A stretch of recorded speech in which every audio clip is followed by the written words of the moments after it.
नमस्कार. काल मी महासती द्रौपदी ह्याचं पुस्तक वाचन पूर्ण केलं आणि आज मी हातात घेतलं आहे पुस्तक स्वातंत्र्यवीर सावरकर यांचं. या पुस्तकाचे मूळ लेखक आहेत अनंत कल्लोळ आणि अनुवादक आहेत वामन तेलंग. पुस्तक वाचनाला सुरुवात करते. स्वातंत्र्यवीर सावरकर. 10 जुलै 1910. सूर्याच्या किरणांनी काळ्या ढगांच्या कडा उजळू लागल्या होत्या. फ्रान्समधील मार्सेल्स बंदरात मोरिया नावाचे जहाज नांगरून उभे होते. जहाजात काही यांत्रिक बिघाड झालेला होता. तो दूर करण्यात कारागीर मग्न होते. जहाजातून प्रवास करणारे प्रवासी जहाज दुरुस्त होण्याच्या प्रतीक्षेत होते. मार्सेल्सचा समुद्र तसा शांत होता. प्रवासीही निश्चिंत होते. मात्र एका तरुण प्रवाशाच्या मनात काही वेगळेच गणित आकाराला येत होते. वरवर जरी तो शांतचित्त होता तरी त्याचे मन आतून खदखदत होते. स्वस्थ राहणेच त्याला शक्य नव्हते, कारण तो बंदिवान होता. इंग्रजांचा कैदी होता. त्याच्याविरुद्ध राजद्रोहाचा आरोप होता. त्याच्यावर नजर ठेवण्यासाठी 2 पहारेकऱ्यांची नेमणूक झालेली होती. दिवसरात्र त्या पहारेकऱ्यांची त्याच्यावर सक्त नजर असायची. एकदा त्याच्या विनंतीवरून पहारेकरी त्याला जहाजावरील शौचालयाकडे घेऊन गेले. कैद्याने शौचालयाच्या दाराला आतून घट्ट कडी घातली. नियमानुसार दाराबाहेर 2 पहारेकऱ्यांचा पहारा सुरू झाला. शौचालयाच्या दाराला वरच्या बाजूने काच बसवलेली लहानशी खिडकी होती. त्या खिडकीतून कैद्याच्या हालचालींवर लक्ष ठेवता यायचे. शौचालयाला गेलेल्या तरुणाने आत प्रवेश करताच आपला ओव्हरकोट काढला. त्याच्या हालचालींना आता विलक्षण वेग आलेला होता. एक वेगळेच चैतन्य त्याच्या शरीरात खेळायला लागले होते. त्याचे मन चांगलेच उत्तेजित झाले होते. त्याने आपला ओव्हरकोट दाराच्या खिडकीच्या तावदानावर टाकला आणि पुढल्याच क्षणी तो कैदी शौचालयाच्या पोर्टहोलमधून बाहेर पडला व त्याने क्षणार्धात समुद्रात उडी घेतली. समुद्राच्या लाटांवर मात करीत त्याची दौड सुरू झाली. मार्सेल्सच्या किनाऱ्याकडे. किनारा गाठायचा, बंदराला असलेली भिंत उल्लंघायची आणि फ्रान्सच्या हद्दीत प्रवेश करून ब्रिटिशांच्या बंदिवासातून मुक्त व्हायचे, अशी अतिशय धाडसी योजना त्याने आखलेली होती. त्यानुसारच तो समुद्र पार करीत होता. इकडे शौचालयाच्या बाहेर पहारेकरी उभे होते. शौचालयातल्या पाण्याचा नळ वाहत होता. त्याचा आवाजही ऐकू येत होता. पण त्यांचा कैदी आत जाऊन बराच वेळ झालेला असल्याने ते अस्वस्थ झाले होते. शौचालयाच्या दाराच्या खिडकीच्या तावदानावर कैद्याचा ओव्हरकोट होता. शंकेची पाल त्यांच्या मनात लगेच चुकचुकली. ते खिडकीची झापड वर करून आत डोकावले. शौचालयातील नळ सुरू होता. पाणी वाहत होते आणि कैदी दिसत नव्हता. झाले. पहारेकऱ्यांची तारांबळ उडाली. धावत धडपडतच ते डेकवर आले. कैदी पळाला. शौचालयातून समुद्रात उडी घेऊन पळाला. पकडा, पकडा, त्यांचा ओरडा सुरू झाला. आणि मग काय, आतापर्यंत शांतता असलेल्या त्या जहाजावर सर्वत्र एकच धावपळ आणि गडबड सुरू झाली. जो तो ज्याला त्याला विचारू लागला, काय झाले? कैदी पळाला. कोणता कैदी? कोण? कोण? कुठला? ब्रिटिशांचा कैदी. पण नाव काय? सावरकर, सावरकर, सावरकर, सावरकर. दुसऱ्या दिवशी सर्व वर्तमानपत्रात हेच नाव, सावरकर. त्यांचे साहस, त्यांच्या धाडसाचे इत्थंभूत वर्णन, ब्रिटिशांच्या लोखंडी शृंखलांना तोडू धजणारे धाडस सावरकर. गणेश आणि विनायक. महाराष्ट्रातील नाशिक जिल्ह्यातले एक छोटेसे गाव भगूर. दिनांक 28 मे 1883 रोजी भगूरच्या दामोदरपंत सावरकर यांच्या घरी एका मुलाचा जन्म झाला. विनायक असे त्याचे नामकरण करण्यात आले. दामोदरपंतांच्या मोठ्या मुलाचे नाव होते गणेश आणि हा विनायक. एकाच देवतेची ही 2 नावे, समान अर्थी नावे धारण करणारे हे 2 बंधू पुढे देशकार्यातही समान रूपाने आपले योगदान करीत राहिले. आपले समानार्थी नाव त्यांनी सार्थ केले. घरात आणि मित्रमंडळीत मात्र गणेश आणि विनायक बाबा आणि तात्या या नावाने संबोधली जात. शिक्षण. विनायक 9 वर्षांचा असताना त्याची आई राधाबाई स्वर्गवासी झाली. त्यांचे मातृछत्रच हरवले. पुढे मातृभूमीचे छत्र मिळावे म्हणून त्यांनी स्वातंत्र्ययज्ञात आपल्या प्राणांच्या आहुती दिल्या. आई राधाबाईच्या निधनानंतर शिक्षण घेण्यासाठी म्हणून बाबा व तात्या नाशिकला गेले. वडील दामोदरपंत, लहान बहीण मैना व लहान भाऊ नारायण भगूरलाच राहिले. भारतात त्यावेळी ब्रिटिशांचे शासन होते. इंग्लंडात महाराणी व्हिक्टोरिया साम्राज्यपदी होती. तिच्या राज्यारोहणाचा समारंभ भारतातही मोठ्या थाटामाटाने साजरा करण्याचा निर्णय ब्रिटिश सरकारने घेतलेला होता. साल होते 1897. महाराष्ट्रात त्याचवेळी सर्वदूर प्लेगची साथ पसरलेली होती. उंदरांप्रमाणे माणसे प्लेगला बळी पडत होती. सर्वत्र मृत्यूचे तांडव सुरू होते. अशा परिस्थितीत महाराणी व्हिक्टोरियाच्या राज्यारोहण समारंभाचे आयोजन करणे म्हणजे प्लेगने पिडलेल्या लोकांच्या जखमांवर डागण्या देण्यासारखेच होते. राष्ट्रप्रेमी लोकांना हा अपमान, ही मानहानी सहन होणेच शक्य नव्हते. प्लेगबरोबरच जनक्षोभाचाही भडका उडत होता. सत्ताधारी परकीय इंग्रजांच्या शासनाला धडा शिकविण्याच्या प्रतिज्ञा दिल्या घेतल्या जात होत्या. इंग्रजांच्या नीतीचा निषेध म्हणून पुण्याच्या चाफेकर बंधूंनी दोघा इंग्रज अधिकाऱ्यांना बंदुकीच्या गोळीचे लक्ष्य बनविले होते. इंग्रज सरकारने चाफेकर बंधूंना फासावर चढविले होते. या सगळ्या स्थितीचा विशेषतः चाफेकर बंधूंच्या हौतात्म्याचा अमीट असा ठसा सावरकर बंधूंच्या मनावर उमटला. लहानग्या विनायकाने चाफेकर बंधूंचे साहस आणि हौतात्म्य या विषयावर स्फूर्तिप्रद काव्याची रचना केली. या काव्याच्या अंतिम ओळी अशा: कार्य सोडूनी अपुरे, पडला झुंजत खंती नको, पुढे कार्य चालवू गिरवित तुमच्या, पराक्रमांचे आम्ही धडे, पण केवळ काव्य करूनच विनायक स्वस्थ बसला नाही, तर कुलदेवता अष्टभुजा दुर्गा मातेच्या चरणाशी बसून त्याने प्रतिज्ञा घेतली, मातृभूमीच्या स्वातंत्र्यासाठी सशस्त्र क्रांतीचा ध्वज फडकावून आणि प्राणांची बाजी लावून मी स्वातंत्र्यप्राप्तीसाठी संघर्ष करीन. मित्रमेळा. प्रतिज्ञापूर्तीसाठी विनायक आणि गणेश यांनी त्यांच्या मित्रांच्या सोबतीने नाशिकच्या शाळेत मित्रमेळा या नावाने एक संघटना सुरू केली. व्यायामशाळा चालविणे, सार्वजनिक गणेशोत्सव, शिवाजी जयंती आदींचे आयोजन करणे वगैरे कार्यक्रम मित्रमेळातर्फे योजिले जात. संघटनेतील सोबत्यांना देशभक्तीपर गीते शिकविली जात. या गीतांची रचना स्वतः तात्या करायचा. त्यांना शिवाजी, तानाजी, वासुदेव बळवंत फडके यांची स्फूर्तिप्रद चरित्रेही तो सांगायचा. किशोरांमध्ये आणि युवकांमध्ये स्वदेशाभिमान जागविणे हा त्यामागील हेतू असायचा व त्याचे केंद्र असायचे मित्रमेळा. 1899 विनायकाचे वडील दामोदरपंत सावरकर यांचा प्लेगने बळी घेतला. साहजिकच घर चालविण्याची सर्व जबाबदारी गणेशवर पडली. गणेशने आपली लहान बहीण व भाऊ यांना भगूरवरून नाशिकला आणले. विनायकाच्या तीव्र बुद्धिमत्तेचा गणेशला अभिमान होता. गणेशचा विवाह यशोदा नावाच्या मुलीशी झाला होता. विनायक आपल्या यशोदा बहिणींना आईस्वरूपच मानायचा. त्यांनीही मोठ्या प्रेमानं विनायक, मैना आणि नारायण यांचे पालनपोषण केले.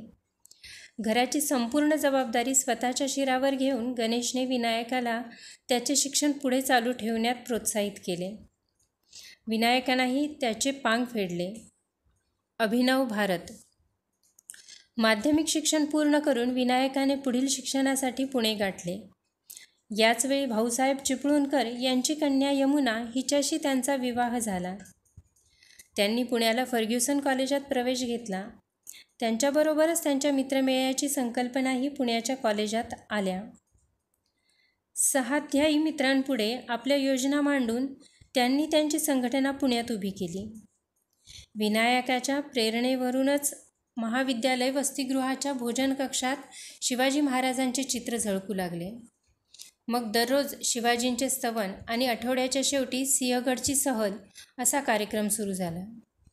पण सिंहगड म्हणजे या भारलेल्या तरुणांचा पिकनिक स्पॉट नव्हता, तर ते होते देशभक्तीचे धडे घेण्याचे पुण्यस्थान. तेथे शिवाजी, मराठे, विजयनगरचे हिंदूराजे यांच्या शौर्यकथा रंगायच्या. देशाभिमानाने अभिमंत्रित होऊनच हे युवक सिंहगडावरून परतायचे. आपले बंधू गणेश यांना या दरम्यान लिहिलेल्या पत्रात विनायक म्हणतो, बाबा, आगामी उन्हाळ्याच्या सुट्टीत नाशिक येथे मित्रमेळाच्या सदस्यांचे एक शिबिर घेण्याचा विचार आहे. देशाला स्वातंत्र्य मिळवून देण्यासाठी क्रांतीचे पुढचे पाऊल आम्हाला उचलायचे आहे. या संबंधात आपलेही विचार आम्हाला समजणे आवश्यक आहे. धाकट्या बंधूंचे पत्र वाचून गणेशला अतिशय आनंद झाला. ठरल्याप्रमाणे उन्हाळ्याच्या सुट्टीमध्ये नाशिकला मित्रमेळा सदस्यांचे शिबिर झाले. गणेश आणि विनायक यांनी देशकार्यासंबंधीच्या अनेक योजनांवर सहकाऱ्यांशी चर्चा केली. योजनांची आखणी केली. स्वातंत्र्यप्राप्तीसाठी सशस्त्र क्रांतीचे असिधारा व्रत घेण्याच्या प्रतिज्ञा करण्यात आल्या. परस्परांच्या कपाळावर स्वरक्ताचा टिळा लावण्यात आला. सशस्त्र क्रांतीसाठी देशाभिमानाने पेटलेल्या युवकांची संघटना तयार करण्यात आली. या संघटनेचे नाव ठेवण्यात आले अभिनव भारत. विदेशी वस्त्रांची होळी. नाशिक शिबिरानंतर अभिनव भारत संघटनेचे काम उत्साहाने वाढू लागले. त्याचवेळी ब्रिटिश सरकारने बंगालचे विभाजन केले. या विभाजनाला भारतीय जनतेचा विरोध होता. निषेध, मोर्चे, सभा, निदर्शने आदी पद्धतींनी हा विरोध व्यक्त होत होता. परंतु अभिनव भारतची योजना काही वेगळीच होती. सार्वजनिक ठिकाणी विदेशी वस्त्रांची सामूहिकरित्या होळी करण्याचे त्यांचे ठरत होते. योजना आखली गेली व कार्यान्वितही झाली. होळीत विदेशी कपडे पेटताना पाहून लोकमान्य टिळक उद्गारले होते, इंग्रजांविरुद्ध हिंदुस्थानात चेतलेली ही पहिली ठिणगी आहे. थोड्याच दिवसात या ठिणगीचे चटके इंग्लंडलाही बसू लागतील. अभिनव भारतने चालविलेल्या विदेशी वस्त्रांची होळी करण्याच्या या उपक्रमामुळे कॉलेजच्या वसतिगृहातून तात्यांना काढून टाकण्यात आले. मित्रांकडे राहूनच तात्यांना आपले शिक्षण पुढे सुरू ठेवावे लागले. वरच्या श्रेणीत उत्तीर्ण होऊन तात्यांनी पदवी प्राप्त केली. इंग्रजांच्या भूमीकडे. इटालीचे स्वातंत्र्यवीर मॅझिनी 1805 ते 1872 तात्याराव सावरकरांचे आदर्श होते. तात्याराव जुलै 1906 मध्ये इंग्लंडला पोचले आणि तेथे त्यांनी मॅझिनी संबंधीचे संपूर्ण साहित्य वाचून काढले. स्वातंत्र्यप्राप्तीसाठी भारतीयांना प्रेरित करण्याकरिता आणि त्यांच्यात क्रांतीसाठी संघर्ष करण्याची भावना चेतविण्याकरिता सावरकरांनी अतिशय ओजस्वी अशा भाषेत मॅझिनीचे चरित्र लिहून काढले. या चरित्राची हस्तलिखित प्रत छपाईसाठी म्हणून त्यांनी भारतात पाठविली. ते हस्तलिखित वाचून खुद्द लोकमान्य टिळकही अतिशय प्रभावित झाले. टिळक म्हणाले, मॅझिनी यांचे मूळ चरित्र तर स्फूर्तिदायक आहेच, परंतु तात्याची भाषाशैली आणि लेखनशैली ही अतिशय ओजस्वी आणि सतेज आहे. हे चरित्र जर प्रसिद्ध झाले तर ब्रिटिश सरकार ते जप्त केल्या वाचून राहणार नाही. टिळकांची ही भविष्यवाणी खरीच झाली. सावरकर लिखित मॅझिनी हे पुस्तक इंग्रज सरकारकडून जप्त केले गेले. 1857चे स्वातंत्र्य समर. स्वातंत्र्य लढ्यासाठी भारतीयांची मने प्रदीप्त करण्यास सावरकरांनी 1857च्या स्वातंत्र्य समराचा समग्र इतिहासही लिहून काढला. सावरकरांच्या या ग्रंथाचे नाव आहे 1857चे भारतीय स्वातंत्र्य समर. या स्वातंत्र्य संग्रामाचे ऐतिहासिक मूल्य कमी करण्यासाठी ब्रिटिशांनी शिपायांचे बंड अशा शब्दात त्याची संभावना केली होती. सावरकरांनी आपल्या लेखणीतून या संग्रामाचे सत्य स्वरूप उघडे केले. 1857च्या भारतीय स्वातंत्र्य लढ्याला एव्हाना 50 वर्षे पूर्ण होत आली होती. त्यानिमित्त ब्रिटिशांच्या राजधानीतच लंडन येथे एका कार्यक्रमाचे आयोजन करण्यात आले. स्वातंत्र्य संग्रामाच्या ह्या रौप्य महोत्सवी कार्यक्रमाला बॅरिस्टर राणा, पंडित श्यामजी कृष्ण वर्मा आणि मॅडम कामा यांचा सक्रिय पाठिंबा मिळाला. अनेक भारतीय विद्यार्थी आपल्या छातीवर या संग्रामाचे गौरवचिन्ह स्वाभिमान धारण करीत लंडन शहरातून हिंडले. असाच एक विद्यार्थी मदनलाल धिंगरा हा विद्यापीठ परिसरात हे गौरवचिन्ह आपल्या निधड्या छातीवर मिरवित होता. काही इंग्रज विद्यार्थ्यांनी त्याला चिडविण्याचा प्रयत्न केला. देशाभिमानाने फुलून आलेली धिंगरांची छाती आपल्या देशाचा अपमान सहन करू शकली नाही. कमरेचा सुरा उपसूनच ती इंग्रज विद्यार्थ्यांवर घसरली. धिंगराचा तो आवेश पाहताच इंग्रज विद्यार्थ्यांनी चक्क पळ काढला. 1857च्या स्वातंत्र्यसमराच्या रौप्य महोत्सवी कार्यक्रमांमुळे लंडनमधील अभिनव भारताच्या चळवळीला चांगलेच रूप आले. या चळवळीत सामील असलेले तरुण गुप्तपणे बॉम्ब तयार करायचे आणि नेमबाजीचाही सराव. ब्रिटिशांचा डोळा चुकून सावरकर लिखित 1857च्या स्वातंत्र्यसंग्रामाचे हस्तलिखित भारतात येऊन पोहोचले. पुस्तक प्रसिद्ध व्हावे म्हणून बाबारावांचे प्रयत्न सुरू झाले. सरकारला त्याचा सुगावा लागला.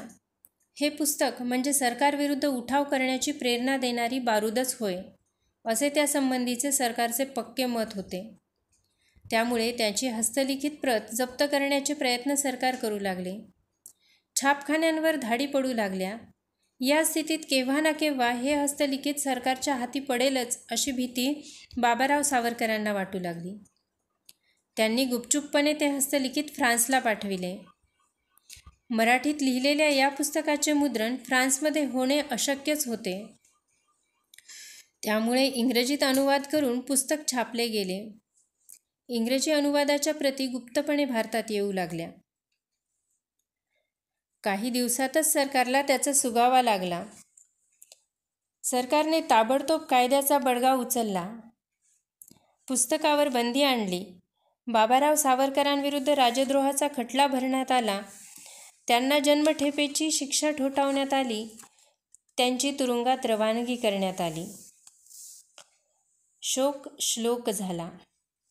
सावरकरांना लंडन येथे वहिनींच्या पत्रावरून बाबारावांना काळ्या पाण्याची शिक्षा झाल्याचा इतिवृत्तांत समजला.